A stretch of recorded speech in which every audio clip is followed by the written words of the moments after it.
नमस्कार, लोकसभा टीवी में आपका स्वागत है। मैं हूं इरशाद अली। तो आइए शुरू करते हैं खबरों का सिलसिला। यात्री सुविधाओं को लेकर डींगे हाँकने वाले रेल प्रबंधन को यात्रियों की परेशानियों से कोई वास्ता मतलब नहीं है। लगता है मुसाफिरों की उपेक्षा और उन्हें परेशान करना अब इस रेल प्रबंधन की आदत सी बन गई है। एक बार फिर से रेल लाइनों के विस्तार और आधुनिकीकरण के नाम से शुक्रवार को एक ही दिन में सुबह 24 और फिर 15 और ट्रेनों को रेलवे ने रद्द कर दिया। एक बार फिर से रेलवे ने यात्रियों को शीतकालीन सीजन में बड़ा झटका दे दिया है। इन दिनों लोग पिकनिक मनाने और अलग अलग हिल स्टेशन घूमने के लिए जाते हैं। ऐसे में रेलवे ने शुक्रवार को पहले 24 और उसके बाद 15 ट्रेनों को एक साथ रद्द कर दिया। यही नहीं, 12 ट्रेनों को परिवर्तित मार्ग से चलाने के साथ ही 6 ट्रेनों को बीच रास्ते में समाप्त करने का आदेश जारी कर दिया गया है। एक साथ अलग अलग रूट पर इतनी ट्रेनों के रद्द होने से यात्रियों की मुश्किलें फिर से बढ़ गई हैं। गुरुवार को हुई ZRUCC की बैठक के बाद शुक्रवार को रेल प्रबंधन ने थोक में ट्रेनें रद्द करने का फरमान जारी किया है। रेलवे की ओर से कहा गया है कि अधोसंरचना विकास कार्य के लिए पश्चिम मध्य रेलवे के भोपाल रेल मंडल के अंतर्गत मालखेड़ी गुना और मालखेड़ी महादेवखेड़ी जंक्शन सेक्शन में दोहरीकरण का कार्य 15 से 18 नवंबर तक किया जाएगा। इस कार्य के पूर्ण होते ही गाड़ियों की समयबद्धता और गति में तेजी आएगी। वहीं नागपुर रेल मंडल के राजनांदगांव कलमना रेलखंड के बीच में सालवा रेलवे स्टेशन को तीसरी रेल लाइन से जोड़ने का कार्य किया जाने के कारण 6 से 9 नवंबर तक ट्रेनों को रद्द करने की बात कही गई है। मालखेड़ी गुना एवं मालखेड़ी महादेवखेड़ी जंक्शन सेक्शनों में दोहरीकरण का कार्य किया जाएगा, जिसके कारण से पश्चिम मध्य रेलवे, वेस्ट सेंट्रल रेलवे और साउथ सेंट्रल रेलवे, इन दोनों रेलवे, क्योंकि ये दोनों एडजॉइनिंग रेलवे हैं, इन दोनों में चलने वाली कुछ ट्रेनों को रद्द किया जाएगा। लगभग 24 ट्रेनें हैं, जी 24 ट्रेनों को रद्द किया जाएगा। ये कार्य जो है 15 से 18 नवंबर तक किए जाएंगे और कुछ ट्रेनों को 11 से 19 नवंबर तक, कुछ जो साप्ताहिक ट्रेनें हैं उनको अलग अलग तिथियों में 11 से 19 नवंबर के बीच में, और कुछ ट्रेनों को 9 नवंबर से 17 नवंबर तक रद्द किया जाएगा। कुल मिलाकर नागपुर रूट और कटनी रूट के यात्रियों को आने वाले दिनों में काफी दिक्कतों का सामना करना पड़ेगा। जिन्होंने रद्द की गई ट्रेनों में अपना रिजर्वेशन करा रखा है, अब वे टिकट रिफंड कराने PRS काउंटर में देखे जा रहे हैं। ऐसी सूचना है कि आने वाले दिनों में एक बार फिर से इससे भी ज्यादा ट्रेनें रद्द की जा सकती हैं। लोकसभा टीवी के लिए कैमरामैन जयेंद्र गोले के साथ भूपेंद्र सिंह राठौर की रिपोर्ट। ट्रेनों में सफाई कर्मियों का टेंडर समाप्त हो गया है। यही वजह है कि ट्रेनों में साफ सफाई की व्यवस्था चरमरा गई है। इससे जोन से आवागमन करने वाली ट्रेनों की स्थिति खराब हो गई है। आलम यह है कि AC कोच से लेकर स्लीपर और जनरल बोगियों में धूल धूसरित और कचरे के साथ यात्री अपना सफर तय कर रहे हैं।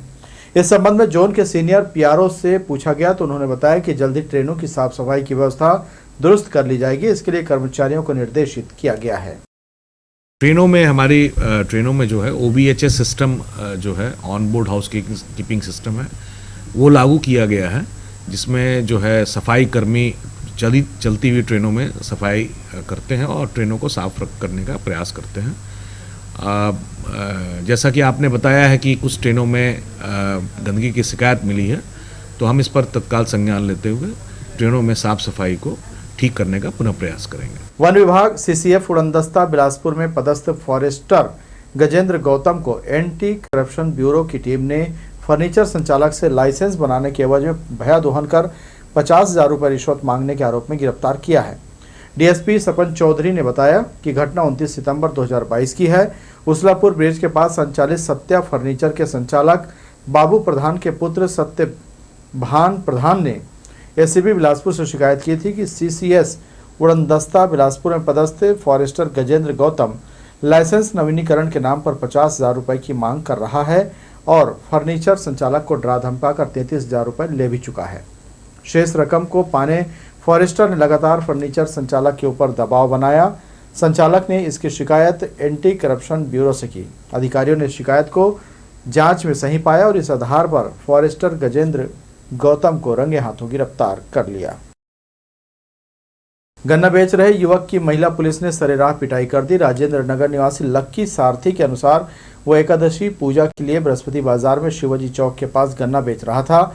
यातायात में बाधा बताकर सड़क से गन्ना हटाने पहुंची महिला ट्रैफिक पुलिस ने उसे कई तमाचा जड़ दिया। युवक का कहना है कि महिला पुलिस बेवजह उसे परेशान कर रही है। उसकी हरकत से गरीब दुकानदार सहमा हुआ है। हर साल काम करते हैं हम लोग, गन्ना गांव से लेके आते हैं यहाँ करें, मतलब कुछ पैसा निकल जा करके अपन काम करते हैं। तो मैम ने आई बहुत धमकी से 2-4 हाथ पहले खींचे मेरे को कि तू कैसे नहीं हटाया, धमकी उनकी टाइप का गुंडाई टाइप की बात किए, तू कितना बड़ा डॉन है, इस टाइप का मेरे को बात करते हैं। मैं उनसे प्यार से बात करने की कोशिश करता हूँ, मान ही नहीं रहते। मरावी मैडम करके हैं यहाँ मतलब ट्रैफिक पुलिस है यहाँ के, बृहस्पति बाजार में रहते हैं। तो आते ही हैं, यहीं रहते हैं हमेशा, और जानते भी हैं कि यहाँ के हैं। उसके बावजूद वो सोच रहे हैं कि हम लोग दादागिरी दिखा रहे हैं। हम लोग कोई दादागिरी, उसमें प्यार से बात करने की कोशिश करो, बात ही नहीं मानने की कोशिश करते थे। देवउठनी एकादशी को लेकर शुक्रवार को बाजार में गन्ना और फल फूल की दुकानें सुबह से ही सज गई थी। श्रद्धालु भगवान विष्णु की पूजा के लिए बाजार पहुंचकर गन्ना, शकरकंद, केला, सिंघाड़ा, फली सहित अन्य पूजन सामग्रियों की खरीदारी करते देखे गए। मान्यता है भगवान विष्णु 4 महीने की निद्रा से जागते हैं, इसलिए इसका नाम देवउठनी एकादशी पड़ा। शुभ मुहूर्त में गन्ने का मंडप सजाकर भगवान शालिग्राम और माता तुलसी का विवाह किया जाता है। इसके साथ ही सभी मांगलिक कार्य शुरू हो जाएंगे। पूजन सामग्री को लेकर देर शाम तक बाजार में रौनक छाई रही। छत्तीसगढ़ी लोक गढ़वा बाजा का रावत दलों के लिए बड़ा महत्व होता है। एकादशी पर शहर में इसका बाजार लगा, जहां वादक और नर्तक दलों के बीच भावताव हुआ। अगले 15 दिन दोनों मिलकर छत्तीसगढ़ीय लोक संस्कृति की अद्भुत छटा बिखेरेंगे।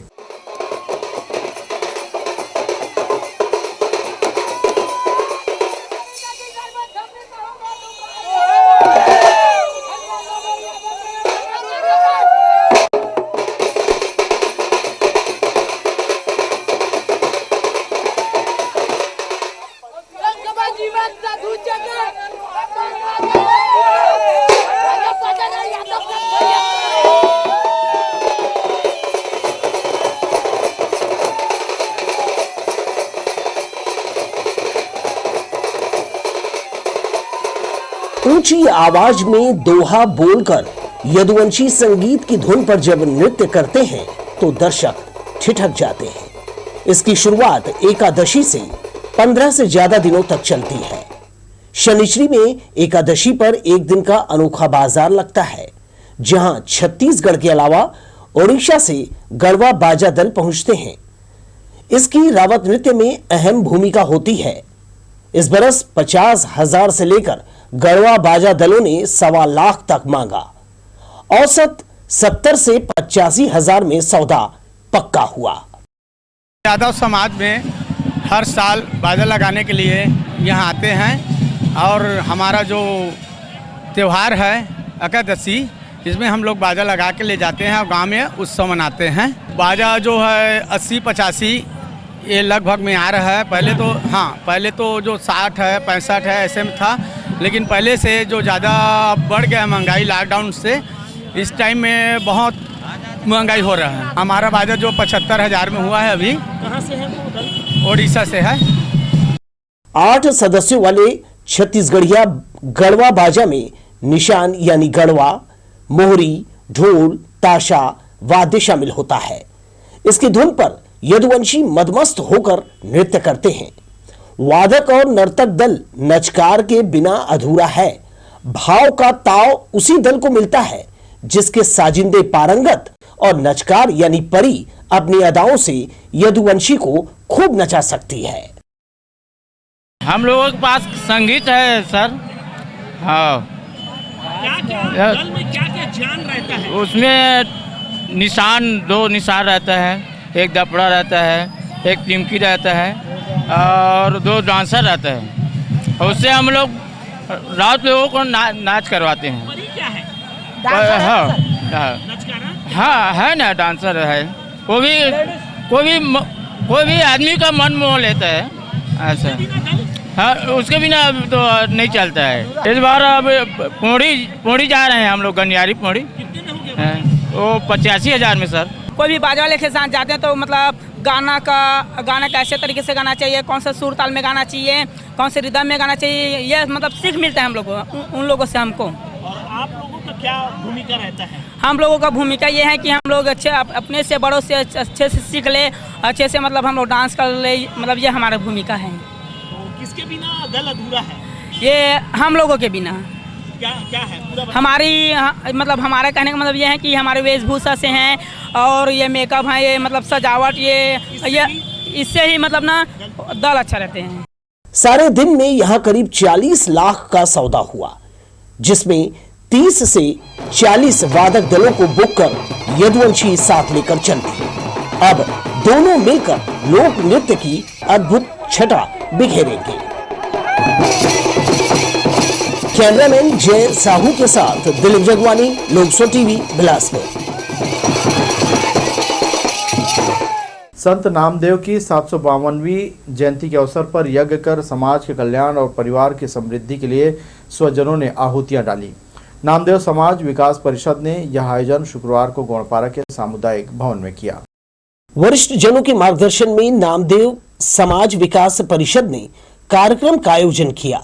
संत नामदेव की 752वीं जयंती पर 5 कुंडीय गायत्री यज्ञ में स्वजन परिवार समेत शामिल हुए और सभी के कल्याण के लिए आहुति डाली। समाज को आगे बढ़ाने के लिए संत नामदेव जयंती मनाते हैं। संत नामदेव भगवान हमारे बहुत सम्मानी हैं और हर वर्ष हम लोग इनका विधि विधान से पूजन करते हैं और जयंती मनाते हैं। उन्हीं के आशीर्वाद से हमारा परिवार, हमारा समाज आगे बढ़ रहा है, सुख शांति की वृद्धि हो रही है। इस अवसर पर हमारे समाज द्वारा प्रतिवर्षानुसार जैसे गायत्री यज्ञ का आयोजन किया गया है, उसी तरह इस बार भी 5 कुंडी गायत्री महायज्ञ का आयोजन किया गया है। इस अवसर पर समाज के सभी बड़े बुजुर्ग अधिक से अधिक संख्या में शामिल हुए हैं। अपने हर्षोल्लास के साथ इस हमारे जो नामदेव महाराज जो हमारे आराध्य देव है, उनका धूमधाम से नामदेव जयंती का मनाया जा रहा है। संतों के संत शिरोमणि नामदेव महाराज की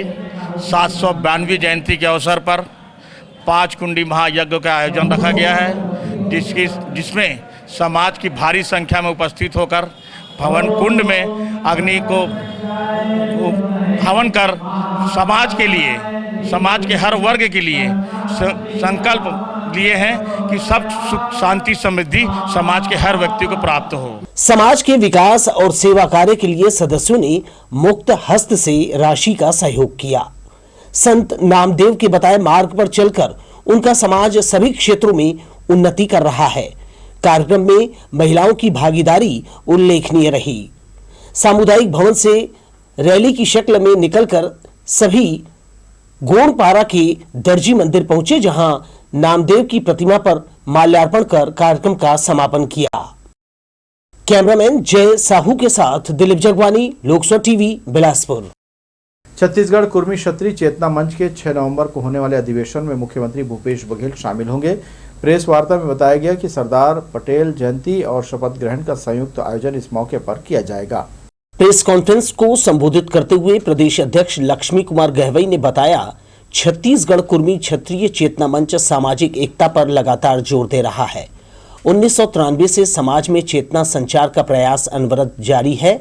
24 फिरका अब आपस में एक हो चुके हैं। इससे एक दूसरे से रिश्ता जोड़ना आसान हो गया है। अधिवेशन में मुख्य रूप से सामाजिक गतिविधियों पर विस्तार से चर्चा की जाएगी। साथ में सरदार पटेल की जयंती और नई कार्यकारिणी का शपथ ग्रहण समारोह होगा। इसमें मुख्यमंत्री भूपेश बघेल शामिल होंगे। मुख्य रूप से तो हमारा शपथ ग्रहण समारोह है, जो कार्यक्रम अभी तक करते आ रहे हैं 1993 से लेके, तो उस कार्यक्रम में जो समाज का जोड़ने का काम है वो उत्तरोत्तर विकास में है। और न केवल 1993 की स्थिति से आज तक हर क्षेत्र में हम अपने समाज को आगे लाने का प्रयास कर रहे हैं, चाहे शिक्षा के क्षेत्र में हो, चाहे राजनीतिक क्षेत्र में हो, चाहे सामाजिक क्षेत्र में हो, चाहे कृषि के क्षेत्र में, सब क्षेत्र में हम इसमें सब प्रोग्राम करते हैं, ट्रेनिंग देते हैं, प्रशिक्षण करते हैं। उसके अनुसार हमारा कार्यक्रम सफलता की ओर चल रहा है। 6 नवंबर को बैरिस्टर ठाकुर छेदीलाल सभागार कोनी में आयोजित समारोह में समाज के प्रतिभाशाली बच्चों और विशिष्ट प्रतिभा सम्मान दिया जाएगा। प्रेस वार्ता में प्रदेश अध्यक्ष लक्ष्मी कुमार गहवई, प्रदेश महिला अध्यक्ष भारती कश्यप, कार्यक्रम संयोजक डॉक्टर हेमंत कौशिक, प्रदेश महासचिव डॉक्टर विश्वनाथ कश्यप, प्रदेश सचिव देवनारायण कश्यप और सदस्य शामिल हुए। कैमरामैन जय साहू के साथ दिलीप जगवानी, लोकसभा टीवी, बिलासपुर। 2 साल पहले पुराना बस स्टैंड के पास हुई मारपीट का बदला लेने केंद्रीय जेल में बंद एक आरोपी ने दूसरे आरोपी पर धारदार हथियार से गले पर वार कर दिया। इससे दूसरा बंदी गंभीर रूप से घायल हो गया। जेल के अंदर हुई इस घटना से अफरा तफरी मच गई। जेल प्रबंधन की लापरवाही का ही नतीजा है कि अंदर इस तरह की घटनाएं खुलेआम हो रही हैं। मामले की जानकारी प्रबंधन ने सिविल लाइन थाने को दी, जिसके बाद घायल विष्णु को सिम्स में भर्ती कराया गया है, जहां उसका उपचार जारी है। पुलिस के मुताबिक आरोपी शेख अजहर ने पिटाई का बदला जेल के अंदर लिया है। पूछताछ में पुलिस को पता चला कि विष्णु के जेल आने की खबर अजहर को पहले ही मिल गई थी, इसलिए उसने अंदर ही टीन का धारदार हथियार बना लिया था। गुरुवार की सुबह बंदियों का स्वास्थ्य परीक्षण चल रहा था। इसी दौरान मौका पाकर शेख अजहर ने घटना को अंजाम दिया। पुलिस मामले की जांच कर रही है। सिविल लाइन थाने में 9 अगस्त 2022 को दर्ज आर्म्स एक्ट के मामले में फरार आरोपी सौरभ यादव को पुलिस ने शुक्रवार को गिरफ्तार किया। आरोपी रायपुर में जाकर छिपा हुआ था। पुलिस ने पूर्व में इसके सहयोगी अनिमेश बाकरे को पकड़ा था। पीड़ित अजहर अली की रिपोर्ट पर यह कार्रवाई की गई थी। घटना दिनांक को दोनों आरोपियों ने कुदुदन पानी टंकी के पास पीड़ित अजहर के साथ धारदार हथियार से मारपीट और उस पर हमला किया था। तोरवा पुलिस ने 4 स्थायी और 12 वारंटियों को पकड़ा और उन्हें न्यायालय में पेश किया। न्यायालय पेशी में नहीं जाने वाले ऐसे 16 वारंटियों को तोरवा पुलिस ने अलग अलग स्थानों में दबिश देकर गिरफ्तार किया है। इसमें एक वारंटी वर्ष 2005 के एक मामले से फरार था। थाना प्रभारी फैजुल हुदा शाह के अनुसार आगे भी ऐसे फरार वारंटियों की धरपकड़ तेज कर उन्हें कोर्ट में प्रस्तुत किया जाएगा। ग्राम भैरवा थाना पथरिया में सर्पदंश का मामला सामने आया है। सिम्स पुलिस चौकी के मुताबिक मनहरन बघेल को रात को सोते समय सांप ने काट लिया। इसकी जानकारी लगते ही घर वालों ने आनन फानन में उसे गांव के प्राथमिक स्वास्थ्य केंद्र लेकर पहुंचे, जहां से उसे सिम्स रेफर किया गया। उपचार के दौरान उसकी मौत हो गई। सिम्स पुलिस चौकी ने मर्ग कायम कर शव परिजनों को सुपुर्द कर दिया है। प्रदेश में धान की खरीदी 1 नवंबर से शुरू हो गई है। बिलासपुर में भी किसान धान लेकर सोसाइटी पहुंचने लगे हैं। जिले के 18 केंद्रों में ही अब तक किसान धान लेकर पहुंचे हैं, जबकि 112 केंद्रों में बोहनी तक नहीं हुई। इसका कारण धान नहीं पकने को माना जा रहा है। इस बार रिकॉर्ड 56 इंच बारिश हुई। यही वजह है कि धान की खरीदी शुरू तो हो गई, लेकिन अभी तक धान की अधिकांश फसल पक नहीं सकी है। ज़्यादातर इलाकों में यही स्थिति है। फसल नहीं पकने की वजह से समितियों को धान खरीदी के लिए अभी इंतजार करना होगा। हालांकि छिटपुट खरीदी शुरू हो गई है। 4 दिनों में किसानों से 2870 क्विंटल धान खरीदा जा चुका है। अभी भी 112 केंद्रों में बोहनी तक नहीं हुई। 1 नवंबर से 31 जनवरी तक जिले के 130 केंद्रों में किसानों का धान खरीदा जाएगा। पिछले साल की अपेक्षा किसानों को इस बार धान बेचने के लिए ज्यादा समय मिलने जा रहा है। वहीं टोकन की परेशानी से बचाव के लिए इस बार वैकल्पिक तौर पर ऑनलाइन टोकन सुविधा दी जा रही है। खाद्य नियंत्रक अनुराग सिंह भदौरिया ने बताया कि शुक्रवार को 34 किसानों ने टोकन लिया, जिनसे 870 क्विंटल धान की खरीदी की गई। धान खरीदी प्रारंभ हो चुकी है। हमारे जिले में लगभग 2000 क्विंटल धान की खरीदी हो चुकी है और कुल 18 केंद्रों में धान की खरीदी प्रारंभ हो चुकी है। साथ में आज की तारीख में 34 समितियों में टोकन कटा है किसानों का। 34 किसानों का टोकन कटा है, जिससे कुल 870 क्विंटल धान लिया जाएगा। तो धान खरीदी स्मूथ चल रही है, चालू हो चुकी है। इस बार भी किसानों से 15 क्विंटल प्रति एकड़ धान खरीदा जा रहा है। पिछले साल 1,16,924 किसानों ने पंजीयन कराया था, जबकि इस बार 1,23,388 किसानों ने रजिस्ट्रेशन कराया है, यानी 6,464 किसान ज्यादा हैं। खरीदी का टारगेट भी बढ़ गया है। इसके अलावा अन्य जगहों से धान खपाने वालों पर भी कड़ी नजर रखने के लिए जिले में 5 दल गठित किए गए हैं।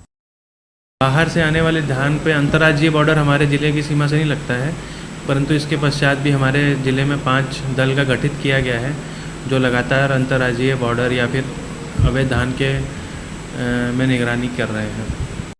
पिछले वर्षों में जिन खरीदी केंद्रों में धान ज्यादा खरीदा जाता रहा है, उस पर अधिकारियों की नजर बनी रहेगी। वे ये निरीक्षण करेंगे कि कहीं इन केंद्रों में धान खरीदी के दौरान किसी तरह की गड़बड़ी तो नहीं की जा रही है। लोकसभा टीवी के लिए कैमरामैन जयेंद्र गोले के साथ भूपेंद्र सिंह राठौर की रिपोर्ट। शासकीय जेपी वर्मा कॉलेज को हरा भरा सुविधा युक्त बनाने का कार्य शुरू किया गया है। हाल ही में प्राचार्य का दायित्व संभालने के बाद डॉक्टर एस एल निराला ने बताया कि मैदान को व्यवस्थित कर हरियाली बढ़ाने का कार्य किया जा रहा है। फ्लाईओवर बन जाने से धूल की समस्या बढ़ गई है। इससे बचने ऊंचे पेड़ की आवश्यकता महसूस की जा रही है। साथ ही वाहन स्टैंड और ऑडिटोरियम निर्माण के लिए शासन को प्रस्ताव भेजा जाएगा। शासकीय जेपी वर्मा कॉलेज को हरा भरा और सुविधा युक्त बनाने कार्य शुरू किया गया है। हाल ही में यहां प्रिंसिपल का दायित्व संभालने के बाद डॉक्टर SL निराला ने बताया, मैदान को व्यवस्थित कर हरियाली बढ़ाने का कार्य किया जा रहा है। फ्लाईओवर बन जाने से धूल की समस्या बढ़ गई है। इससे बचने ऊंचे पेड़ की आवश्यकता है। साथ ही वाहन स्टैंड और ऑडिटोरियम निर्माण के लिए शासन को प्रस्ताव दिया जाएगा। यहाँ कुछ कमी है उसकी पर्यावरण की, और वह भी देखिए फ्लाईओवर बनने के बाद जो है 24 घंटे इसमें गाड़ियाँ चलती रहती, उसके कारण भी ये प्रदूषित हो रहा है ये एरिया। तो ऐसी स्थिति में उसके रोकने के लिए कॉलेज कैंपस में सबसे पहले किनारे किनारे मैं कदम के जो है पेड़ लगाऊंगा, ताकि पर्यावरण का जो है वो प्रदूषण को रोक सके। साइकिल स्टैंड हमारा यहाँ उसकी समस्या बनी रहती है, उसको समाधान करने के लिए एक ऑडिटोरियम के लिए शासन को हम प्रस्ताव भेजे हुए हैं। तो ऊपर में ऑडिटोरियम बना रहेगा, नीचे में साइकिल स्टैंड रहेगा। निरीक्षण के दौरान डॉक्टर निराला ने बताया, MSc की कक्षाएं शुरू करने का प्रयास भी किया जा रहा है। अगले सत्र से यहाँ 6 विषय में कक्षाएं लगाई जाएगी। रख रखाव के अभाव में मैदान खराब हो गया था। खेल गतिविधियों के लिए इसमें जरूरी सुधार किया जा रहा है। कैमरामैन सतीश साहू के साथ दिलीप जगवानी, लोकसभा टीवी, बिलासपुर। तिफरा के मन्नाडोल में संचालित शासकीय प्राथमिक शाला परिसर में अतिरिक्त कमरा निर्माण के लिए क्षेत्र के विधायक धर्मलाल कौशिक ने भूमि पूजन किया। इस मौके पर जनप्रतिनिधि, शाला परिवार और अभिभावक उपस्थित थे। विधायक निधि से स्वीकृत 25 लाख की लागत से स्कूल में अतिरिक्त कमरा, रेन वाटर हार्वेस्टिंग सिस्टम और शौचालय का निर्माण किया जाएगा। विधायक धर्मलाल कौशिक ने कहा, मन्नाडोल बस्ती पहुंच मार्ग बहुत खराब हो गया है। नाले में ढलाई और बस्ती का पहुंच मार्ग बनाने उन्होंने 25 लाख रुपए की स्वीकृति प्रदान कर दी है। जल्द ही सड़क बनाने का काम शुरू किया जाएगा। पार्षद श्यामलाल बंजारे, भाजपा मंडल अध्यक्ष के अलावा कार्यक्रम में अभिभावक और शाला परिवार शामिल रहा। नगर निगम के अंतर्गत 25 लाख रुपए का प्राथमिक शाला का अतिरिक्त कमरा निर्माण का आज भूमि पूजन कार्यक्रम संपन्न हुआ है। जो ब्रिज छोटा है उसके लिए 50 लाख रुपए का स्वीकृति कराया है सड़क के लिए काली मंदिर से, और वो भी भूमि पूजन हो गया है। कार्य बहुत जल्दी प्रारंभ होना है। तो कार्य जब इससे बनने के बाद में आवागमन में जो बरसात में डूब जाते हैं उसका लाभ वहाँ पर मिलेगा। 24,96,000 रुपये के भूमि पूजन हो इसे अतिरिक्त के, तो ऐसा शुभ दिन बहुत कम मिलते। तो अतिरिक्त कप के साथ साथ में ये तो रेन वाटर है, शौचालय है, वो सब साथ संलग्न है। और आने वाला जून जुलाई में धर्म भैया भी बोल के गए से, लेकिन मैं अलग से आवेदन दूँ कि प्राइमरी स्कूल से मिडिल स्कूल किया जाए, ताकि छोटे छोटे बच्चा मन 4 लाइन पार करके वह जाके तकलीफ मत होए। 3 वर्षों से बेजान पड़े पटवारी तालाब में पानी भरा गया था, लेकिन 4 महीने बाद फिर से ये तालाब सूखने की कगार पर जा पहुंचा है। हम बात करें मंगला के वार्ड नंबर 13 पटवारी तालाब की। मंगला का ये तालाब एक समय में लोगों की निस्तारी के काम बृहद रूप से किया जाता था, मगर जनप्रतिनिधियों की उपेक्षा और देखरेख के अभाव में इस तालाब का अस्तित्व लगभग खत्म होने लगा था। लेकिन लगातार लोगों की मांग और फरियाद के बाद निगम ने इस तालाब की सुध ली और बोर के जरिए तालाब को नया जीवन दान दिया, मगर एक बार ये तालाब फिर से उपेक्षा का शिकार है।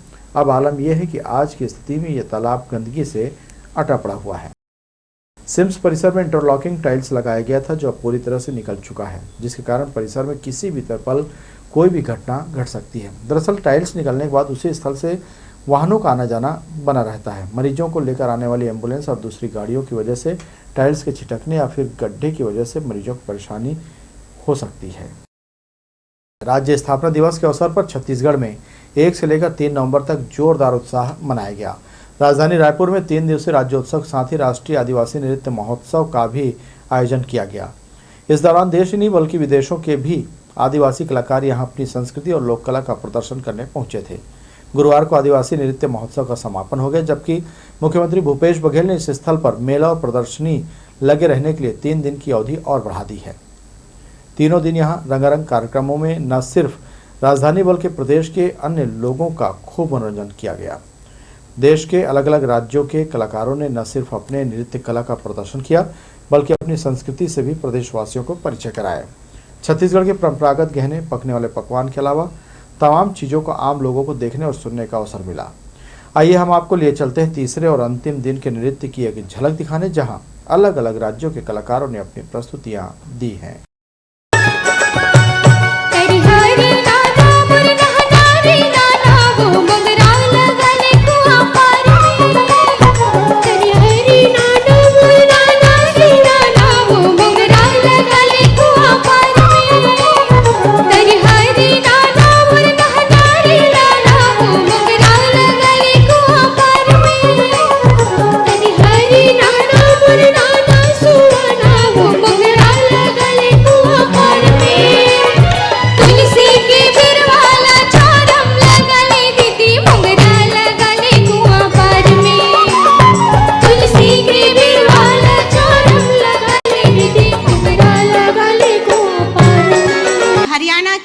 डांस लेके हमारे संगवारी बन।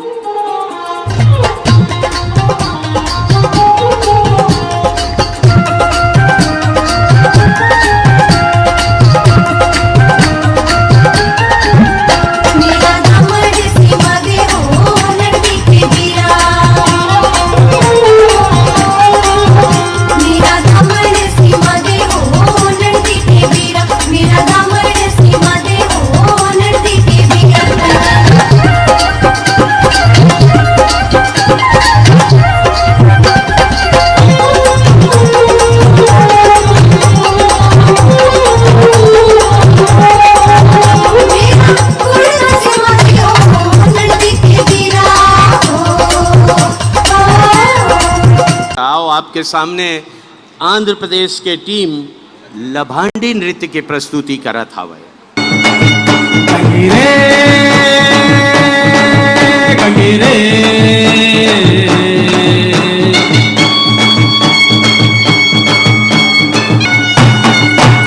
अरे वो रे चमकारुड़ा, वो रे चमकारुड़ा।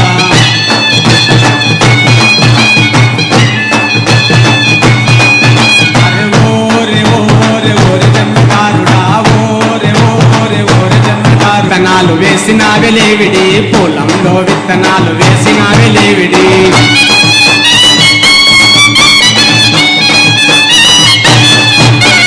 పొలంలో వరి నారు నాటిన వెలేవిడి, పొలంలో వరి నారు నాటిన వెలేవిడి.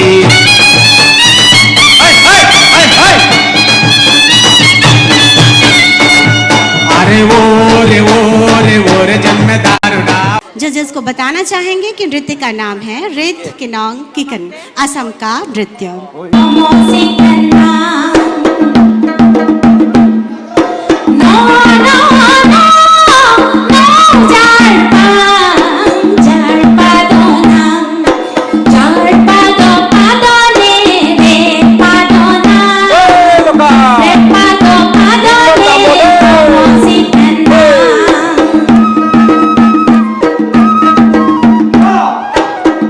आपके सामने कर्मा नृत्य की प्रस्तुति के लिए मध्य प्रदेश की टीम तैयार है।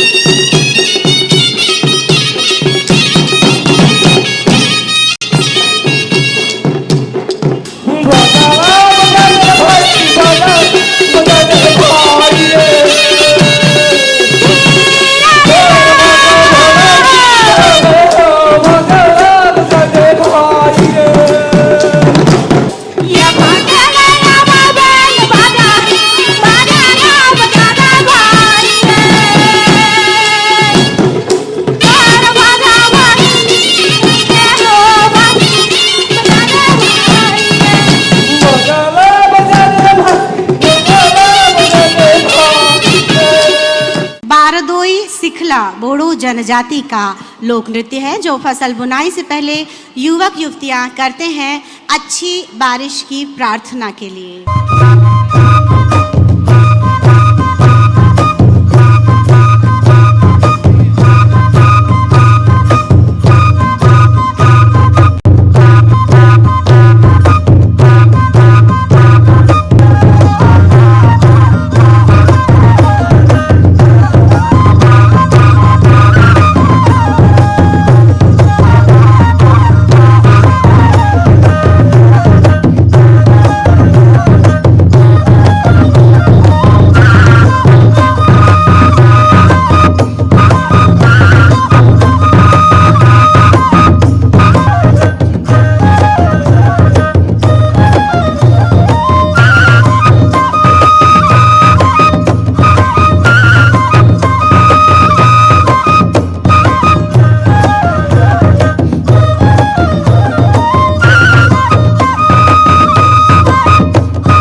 हमारी तैयारी है हिमाचल प्रदेश के।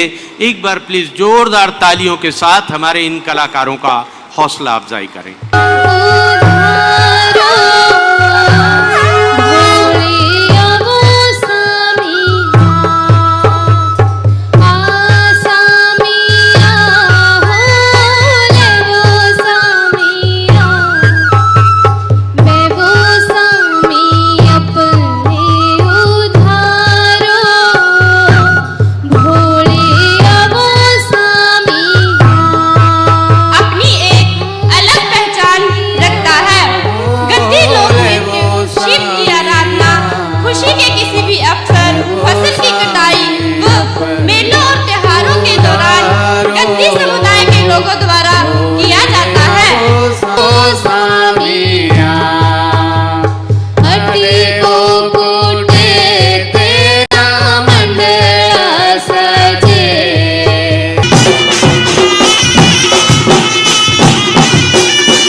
ओमन के टाइम ला उनकर मन के बेरा ला नहीं लेवन और आप मन ला बतावत हन छत्तीसगढ़ के कर्मा नृत्य। जोरदार ताली बजावाओ। छत्तीसगढ़िया मन हा मंच में आवत हैं।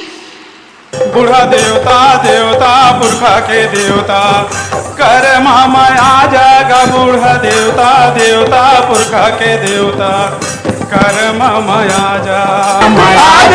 बूढ़ा देवता देवता पुरखा के देवता कर माया जागा। बूढ़ा देवता देवता पुरखा के देवता।